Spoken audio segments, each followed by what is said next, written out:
U Domu omladine otvorena je izložba Oko ulice i tako je obeležen 5. rođendan Svratišta za decu ulica. Ovaj projekat pomaže deci bez doma da iskažu kreativnost, ali i zarade džeparac. Koliko su kreativni, ni sami nisu znali, dok nisu počeli da fotografišu sve ono što im privlači pažnju. Ove fotografije napravili su korisnici Svratišta, u kome je registrovano oko 500 osoba, a među njima 150 dece. Fotografije sa njim je bilo, mnogo mi se dopalo. Inače, najviše mi se svidelo da slikam zalazak sunca. To mi je bila najveća želja. I uspela sam na Kalemegdanu da slikam zalazak sunca i to mi je najviše što sam želela da uradim.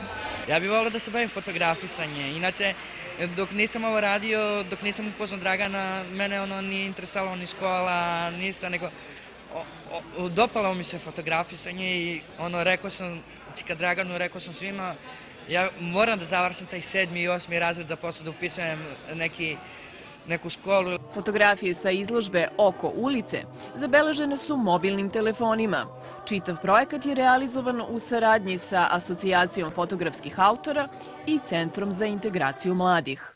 Teme su se nametnule tokom rada, tokom tih 6 nedelja. Malo smo ih tu korigovali, ali vrlo malo. Oni su, vidi se da na svakoj fotografiji skoro postoji neka emocija. Znači, oni su čiste duše, oni su onako totalno, za nas su bili neki nebrušeni dijamant, onako, jer oni nisu imali prilike susretnu s tim i oni su kao da su pomalo eksplodirali, jednostavno iskazali su se preko fotografije. Izložba je deo rođendanske proslave kojom Svratište obeležava 5. godišnjicu postojanja. Posebni gosti bili su članovi hora Viva Vox, a umesto ulaznica posetioci su doneli školski pribor kao rođendanski poklon.